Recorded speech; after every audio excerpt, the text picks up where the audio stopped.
하나님 말씀 우리 함께 봅니다. 고린도전서 9장 24절, 25절 우리 두 절 말씀 우리 함께 봅니다.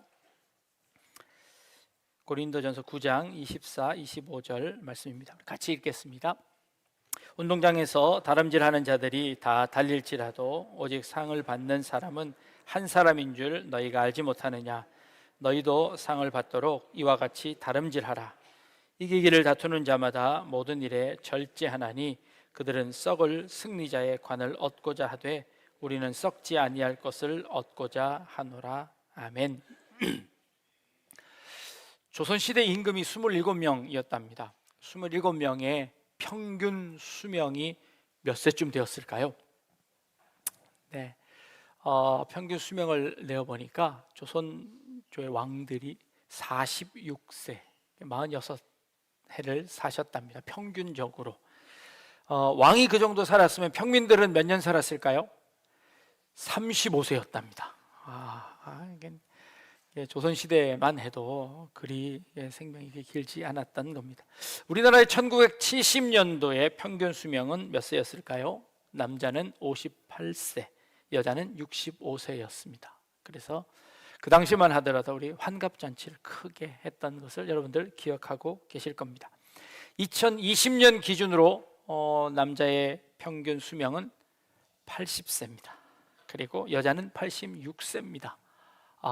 그래서 이제 8순 정도는 되셔야 이제 잔치도 할 수 있는 때가 되었습니다. 그렇다면 최고로 오래 사신 분은 몇 살이실까요? 2023년 7월 20일 기준으로 한국에서 120세 정모 할머님께서 계시다고 합니다. 근데 사실 이분의 나이가 120세라는 것을 정확하게 증명할 수 있는 방법은 없습니다. 언제 출생신고가 그게 제대로 된 것인지 아닌지는 정확하게 알 수 없다고 합니다. 자, 이 땅에 사는 삶이 길면, 최고로 길면 120년, 우리 보통 평균으로 한 80년쯤 살다가 이제 죽습니다. 이 땅의 삶이 그렇게 제한되어져 있습니다. 그렇지만 우리는 소망을 가집니다. 저 천국에서는 영원토록 죽지 않고 살 거라는 우리 그런 소망을 가지고 삽니다. 그렇죠? 여러분은 그런 소망 별로 없으신가 봐요. 네. 이렇게 말씀을 드리면 교회 다니지 않는 분들이 그러더라고요. 120년 사는 것도 지겨운데 천국 가서 죽지 않고 영원히 산다면 그거 너무 지겹지 않겠느냐. 그 영원히 사는 동안 천국만 살면 너무 지겨울 테니 지옥도 좀 가끔 갔다 오고 뭐 이래야 되는 거 아닌가라고 우스갯소리로 농담을 하십니다. 천국에서 사는 영원이라는 그 뜻은 어떤 뜻일까요? 죽지 않고 끝나지 않는 영원을 의미하는 걸까요? 그 영원이라는 시간은 도대체 어떤 의미일까요? 시간은 언제부터 시작되었을까요? 시간은 하나님께서 세상을 만드시는 그 순간부터 시간이 시작되지 않았을까요? 이 땅이 있기 전 그 태초는, 그때는 시간이 어떤 의미가 있었을까요? 의미가 없었지요. 인간이 만들어지고 나서부터 시간이 생겨져서 그것이 우리에게 의미가 있어졌습니다. 그렇다면 이 세상은 영원할까요? 아니요. 이 세상은 언젠가는 하나님께서 이 세상을 마감하실 날이 올 겁니다. 그러면 그때쯤 되면 시간도 끝나는 것 아닐까요? 그렇다면 영원이라는 그 시간은 어떤 의미가 있을까요? 끝도 없는 시간이 영원이 아니라 그 영원은 또 다른 차원의, 또 다른 의미의 영원일 거라는 겁니다. 우리는 천국 하면 그 영원이라는 시간 말고도 천국에 가면 우리는 이 땅에서 우리가 수고하고 노력한 만큼 착하게 살고 하나님 잘 섬기고 그랬던 그 모든 것들을 그 천국에 가면 보상을 받을 것이다 라는 우리 기대가 있습니다. 천국에 가면 받을 수 있는 가장 큰 보상은 뭘까요? 우리는 천국에 가면 우리 부흥사 목사님을 통해서 늘 들어왔습니다. 황금 면류관을 이렇게 딱 쓰고 우리가 천국 들어가는 순간 하나님께서 우리를 맞아 주시면서 우리의 머리에 금 면류관을 이렇게 딱 씌워 주시면서 우리를 환영해 주실 거라는 그런 소망을 가지고 있습니다. 근데 여러분, 천국에 가면 천국은 이렇게 도로도 황금길입니다. 그죠? 집도 황금집이고. 그러면 도로가 금으로 깔려 있는데 그 도로랑 똑같은 재질로 그 면류관을 만들어서 이렇게 쓰면 그 면류관은 값어치가 있을까요? 없을까요? 지금 도로에 아스팔트가 깔려 있는데 그 아스팔트로 면류관을 만들어서 지금 이렇게 탁 쓰고 있다면 그거 멋있어 보일까요? 안 멋있어 보일까요? 천국에 가면 금이 소용이 있을까요? 천국에 가면 금이 값어치가 있을까요? 그 금을 많이 준다고, 아니 도로에 깔려있는 그 아스팔트 많이 주면 그거 우리한테 어떤 유익이 있을까요? 우리가 받을 면류관은 어떤 면류관일까요? 하나님께서 우리에게 주실 상급은 어떤 상급일까요? 우리는 이 땅에 살면서 그 금붙이가 얼마나 귀합니까? 그 가락지 조그맣게 만들어가지고 그거 있는 거 그거 하나만 해도 늘 머리가 아프다고 이렇게 손을 올리면서 자랑해야 하는 우리의 삶인데 그 길거리에 널려 있는 그 금을 우리에게 선물로 주신다면 그것이 우리에게 어떤 의미가 있겠냐는 겁니다. 우리가 받을 면류관은 어떤 면류관일까요? 디모데후서 4장 8절 말씀에 보니까 우리가 쓸 면류관을 이렇게 설명하고 계십니다. 이제 후로는 나를 위하여 의의 면류관이 예비되었으므로 주 곧 의로우신 재판장이 그날에 내게 주실 것이니 내게만 아니라 주의 나타내심을 사모하는 모든 자에게도니라. 우리가 쓸 면류관은 어떤 면류관이요? 의의 면류관이라고 말씀하셨습니다. 야고보서 1장 12절에는요 시험을 참는 자는 복이 있도다. 이것에 옳다 인정하심을 받은 후에 주께서 자기를 사랑하시는 자들에게 약속하신 생명의 면류관을 얻을 것임이니라 라고 말씀하셨습니다. 의의 면류관과 생명의 면류관을 받는 겁니다. 우리가 가서 그 천국에서 받을 면류관은 의로우신 재판장이 주실 의의 면류관이고 생명의 면류관을 우리에게 씌워 주실 거다라고 말하는 겁니다. 자, 그러면 천국에서 받는 그 상급은 아무것도 없나요? 우리는 천국에 들어가기만 하면 그 면류관을 받아 누릴 겁니다. 우리는 천국의 모든 우리 예수 믿는 우리 모든 성도님들 다 천국에 들어가실 겁니다. 그렇다면 우리는 이미 그 면류관을 받은 사람들 아닙니까? 그렇다면 천국 가서 금덩이도 소용없고 아무것도 다 소용없으면 어차피 천국 갈 거면 상급에 차등도 없다는데 그냥 이 땅에서는 그냥 적당히 놀 거 놀고 살다가 그냥 천국만 들어가면 되는 거 아닐까라고 생각할 수도 있지 않을까요? 천국에는 상이 있을까요? 없을까요? 상이 있다면 그 상은 저 사람과 나와 차등이 있는 상일까요? 저분은 상을 더 많이 받고 2개 받고 나는 하나만 받을까요? 저 사람은 더 귀한 것을 받고 나는 더 천한 것을 받을까요? 부흥산 목사님이 늘 얘기하셨습니다. 금면류관을 받고 개털 모자를 쓴다고. 천국 가서 개털 모자 쓰면 그 창피하니까 가서 열심히 봉사해서 금면류관 쓰라고. 그 무거운 그 아스팔트 쓰고 있는 게 나을까요? 아니면 좀 따뜻한 개털 모자 쓰고 있는 게 나을까요? 차등이 천국에 가면 우리의 상급이 차등이 있을까요? 아니면 모두 다 똑같이 받을까요? 또 어떤 분은 그러더라고요. 이 땅에서만 있어도 잘난 사람, 잘 사는 사람 그 치여서 살았는데 천국 가서도 내가 그 사람들한테 치여 살 것 같으면 천국 안 가는 것이 낫지 않냐고. 천국 가서도 그 사람들을 부러워해야 한다면 그것이 진짜 천국이겠냐고 우리에게 이야기하는 사람들도 있습니다. 천국에는 그런 상이 있을까요? 야고보서 1장 17절 말씀에 아주 재미난 말씀을 하나 하셨습니다. 각양 좋은 은사와 온전한 선물이 다 위로부터 빛들의 아버지께로 내려오나니 그는 변함도 없으시고 회전하는 그림자도 없으시니라. 하나님에 대한 표현으로 하나님은 회전하는 그림자가 없으시답니다. 그림자가 생기는 이유는 뭐죠? 태양이 있고 빛이 있습니다. 그러면 그 빛에 사람이 서 있으면 그 사람이 빛이 투과하지 못해서 뒤에 그림자가 생깁니다. 이게 당연한 거죠. 그러면 그림자가 없다는 말은 뭘 의미할까요? 어떤 차원일까요? 빛이 사람을 통과하면 됩니다. 그럼 빛이 나를 뚫고 들어가면 그림자가 안 생기겠죠. 그럼 나는 투명 인간이 되는 걸까요? 그러면 천국에 가면 다 이렇게 투명 인간이 되는 걸까요? 어떤 걸까요?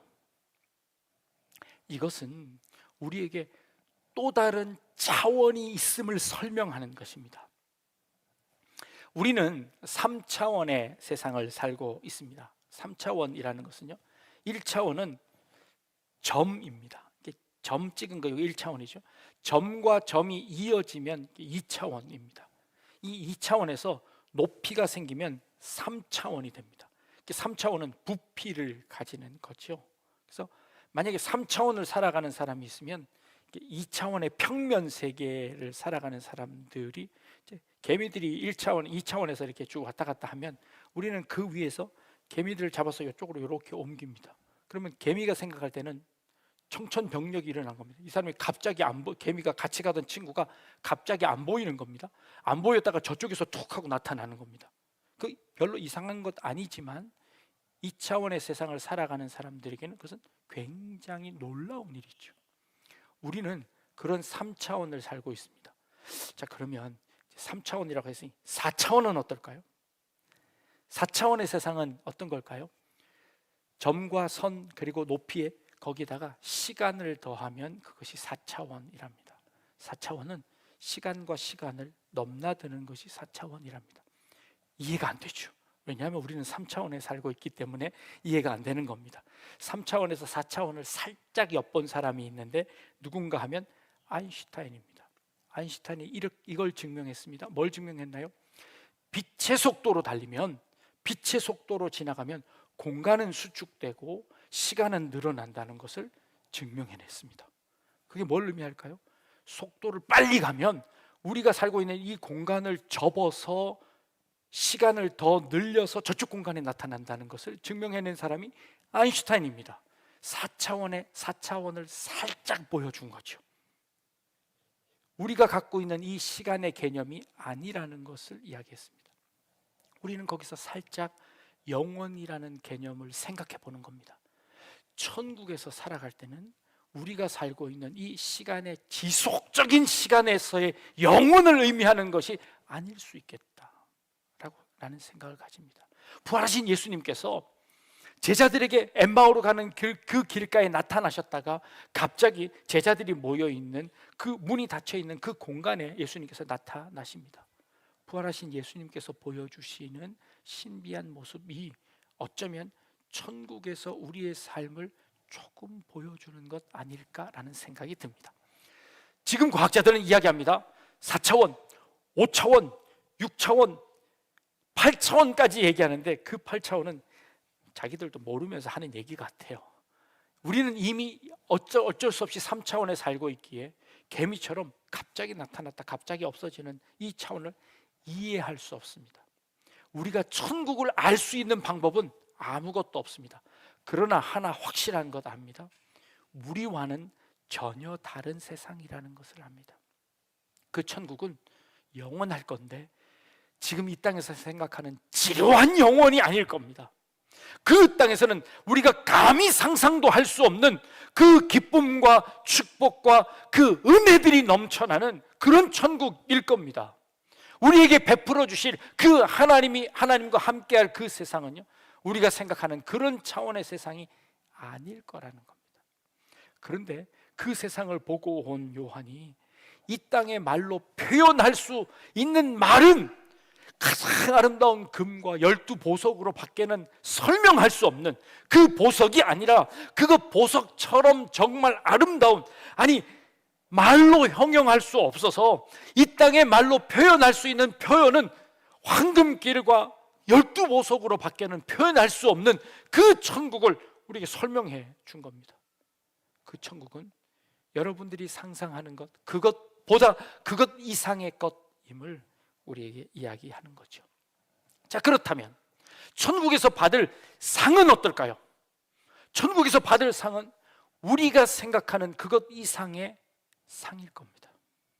그러나 그 상이 많고 적든 우리는 그것은 알 수 없는 세상의 이야기입니다. 제가 이 본문을 준비하면서 여러 신학자들의 의견을 들어보았습니다. 근데 신학자들의 의견이 천국의 상급은 반드시 있다라고 주장하는 학자들이 한 부류가 있고요, 천국에는 모든 사람이 똑같은 상급을 받는다라고 주장하는 두 부류의 학자들이 막 치고받고 싸웁니다. 상급이 없으면 이 땅 가운데 우리가 누가 열심히 하겠느냐고, 이 땅에서 열심히 한 그 모든 보상이 하나도 없이 다 똑같다면 누가 이 세상에서 열심히 믿으려고 하겠느냐고, 그러니 이 땅에서 천국에서는 상급이 반드시 있어야 합니다 라고 주장하는 학자들이 있고요, 또 다른 한편은 아니 천국에서도 차별이 있다면 그게 진짜 천국입니까? 그러니 천국에서는 모두 다 공평한 세상을 살아갈 겁니다 라고 주장하는 학자들이 있습니다. 제가 보니 그 사람 두 사람 다 한 번도 천국을 안 가본 사람들이더라고요. 천국을 한 번도 안 가본 사람들이라 그 사람들의 말을 믿을 수가, 누가 옳은지 알 수가 없습니다. 그렇다면 이 땅에서 우리가 할 수 있는 것은 무엇일까요? 그 천국은 전혀 다른 차원에서 하나님께서 준비하신 천국입니다. 그렇다면 그것과 상관없이 천국의 상이 있다고 믿을 때 우리는 이 땅을 어떤 마음 자세로 살아갈 것인가? 만약에 천국에 그 복이 모든 사람이 다 같은 복을 받는다고 이야기했을 때 우리는 이 땅을 어떻게 살아갈 것인가? 천국은 하나님께서 준비해 주시는 겁니다. 그렇다면 그것은 하나님께 맡기고 이 땅을 살아갈 우리는 어떤 자세를 살아가야 하는가가 훨씬 더 중요하지 않겠습니까? 그러면 여러분들에게 묻습니다. 여러분들, 천국의 상이 남들하고 똑같다면 여러분들 열심히 안 살아가실랍니까? 여러분, 천국에 우리가 똑같은 상을 받는다고 한다면 여러분 열심히 안 사시렵니까? 하나님 말씀대로 순종하고 안 살려고 하십니까? 지난주에 말씀드렸습니다. 우리는 이 땅에 살아가는 하나님과 동행하는 그것이 우리에게 축복이지, 그 천국의 상 때문에 그것 더 많이 받으려고 살아가는 그런 삶이 아니라 이미 하나님과 동행하는 그 삶이 우리에게 천국 삶이라는 것을 강조해서 말씀드렸습니다. 그렇다면 우리는 그런 것에 흔들릴 만한 그런 수준의 신앙생활이 아니라는 겁니다. 우리나라 속담에 사촌이 땅을 사면 배가 아프다는 그런 속담이 있습니다. 우리나라 사람들을 이렇게 시기와 질투가 있는 그런 사람으로 표현하는 그런 속담인 것 같습니다. 근데 여러분들 그거 아십니까? 원래 그 속담의 원래 뜻은 무엇이었냐면 이런 뜻입니다. 예전에 땅을 사면 그 땅을 비옥하게 하기 위해서 푸세식 화장실에서 분뇨를 펴다가 늘 뿌려서 그 땅을 비옥하게 퇴비를 만듭니다. 그런데 그 퇴비가 식구가 접으면 퇴비 양이 적어서 땅을 비옥하게 할 수 없는 거예요. 근데 사촌이 땅을 샀어요. 그러면 그 땅에 퇴비가 필요하잖아요. 그래서 일부러 배가 아프게 막 해가지고 그 땅에 가서 이제 볼일을 보고 오는 겁니다. 그래서 그 땅을 비옥하게 해주려고 사촌이 땅을 사면 배가 아프다. 아무도 안 믿으시네요. 네, 믿거나 말거나. 저만의 논리입니다. 원래 뜻은 그런 뜻이라는 거예요. 사촌이 땅을 사면 내가 이게 시기하고 질투해서 배가 아픈 게 아니라 그 사촌을 위해서 그 땅이 더 비옥한 땅이 되도록 하기 위해서, 그 사촌이 더 잘 살게 하기 위해서 내가 일부러 배가 아파서라도 그 사람을 위해 준다는 거죠. 여러분들은 안 그러십니까? 우리 옆 사람이 이렇게 좋은 집 살면 배가 아프세요? 아니면 축하해 주고 싶으세요? 말은 또 그렇게 하시면서 또 부모의 입장을 생각해 보십시오. 큰아들이 잘 되면 부모의 입장은 기쁘지요. 작은 아들이 잘 되면 그래도 기쁘지요. 하나님은 어떠실까요? 하나님은 이놈이 잘 돼도 기쁘고 저놈이 잘 돼도 기쁜 게 하나님의 마음이시겠지요. 그런 하나님의 마음을 가진 사람이라면, 그 하나님의 마음을 이해한 성도라면, 내 옆에 있는 사람이 하나님의 아들이고 저 사람도 하나님의 자녀이면 그 사람이 잘 되면 하나님이 기뻐하실 것을 생각하며 우리도 기뻐할 수 있지요. 이게 진짜 하나님의 사람들이죠. 그것이 진짜 천국을 소유한 사람들의 마음이지요. 그게 천국 아닐까요? 그렇다면 그분은 이미 하나님의 자녀로서 천국 시민의 수준까지 올라왔다고 생각됩니다. 우리의 삶이, 야, 저 사람 여기서 이렇게 열심히 해서 천국에서 더 많은 상을 받을 테니까 나도 열심히 해서 거기서 뒤지지 않게 상을 받아야지 라고 생각하는 어린아이의 수준의 신앙이 아니라, 하나님 아버지의 마음을 알아 저 사람도 열심히 해서 저렇게 좋은 상을 받으니 박수 쳐주고, 저 사람도 박수 쳐주고, 그것이 이 땅에서 우리가 천국의 기쁨을 미리 맛볼 수 있는 그런 천국의 시민의 삶이 아닐까요? 아니, 그 천국에서 받을 상은 어차피 다른 차원의 상이니까, 그것은 하나님께서 준비해 놓으신 거니까, 그거는 우리가 알 수 없는 상이니까, 이 땅을 살아가면서 우리는 저 사람이 저 천국에서 그 상을 받을 것 같으니 너무 기쁘구나, 열심히 하니 너무 잘했구나, 박수 쳐줄 수 있죠. 그게 천국의 기쁨을 미리 누리는 삶이죠. 그리고 조금 어려운 일이 있으면 그 어려운 그 이웃들의 슬픔을 함께 하고, 그리고 그 아픔과 함께 나누는 삶을 사는 것, 그거 진짜 천국의 삶이죠. 오늘 우리가 읽은 본문 말씀에 이렇게 이야기하고 있습니다. 운동장에서 다름질하는 자들이 다 달릴지라도 오직 상을 받는 사람은 한 사람인 줄을 너희가 알지 못하느냐? 너희도 상을 받도록 이와 같이 다름질해라. 마치 한 사람만 복을 누리는 것처럼 설명하고 있습니다. 그러니 저 사람 복 누리는 것처럼 우리도 달려가라고 말하고 있습니다. 그런데 그 다음 절입니다. 이기기를 다투는 자마다 모든 일에 절제하나니 그들은 썩을 승리자의 관을 얻고자 하되 우리는 썩지 아니할 것을 얻고자 하노라. 반대의 말씀을 하고 계십니다. 두 가지를 다 말씀하고 있는 겁니다. 우리가 얻을 면류관은, 승리의 면류관은 뭡니까? 의의 면류관이고 생명의 면류관입니다. 그것은 썩을 것이 아니라 썩지 않을 면류관입니다. 우리의 주실 그 면류관은 저 천국에서 그런 이 세상의 자본주의의 기준 하에서 조금 더 많이 가지고 더 좋은 걸 가지는 그런 차원이 아니라 이런 차원을 뛰어넘는 차원의 상을 받을 겁니다. 이 땅을 살면서도 이 자본주의의 노예가 되어서 그것에 얽매여서 나보다 조금 더 잘 살고 더 많이 가진 것들을 부러워하고 시기하고 질투하고 그것에 의해서 열등감을 느끼고 교만한 마음을 가지고, 그런 삶이 아니라 그 차원을 조금 뛰어넘는, 그래서 더 성숙한, 우리가 달려가서 얻어야 할 면류관은 그런 면류관이 아니라 의의 면류관, 생명의 면류관이라는 것을 알아. 그런 부러움에 지지 않고, 아이들이 부러우면 지는 거야 라고 하는 말처럼 우리는 그들을 부러워하는 것이 아니라 축복해주고 축하해주고 함께 기뻐하고 그리고 함께 울며 이 아름다운 공동체를 만들어가는 것, 이것 천국의 삶을 미리 맛보는 삶이지 않겠습니까?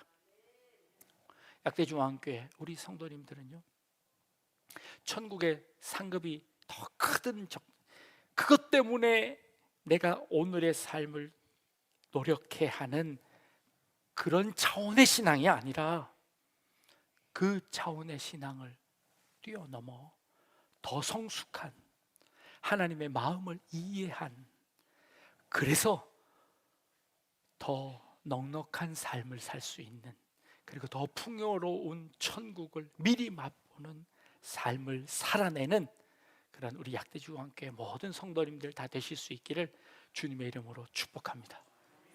기도합니다.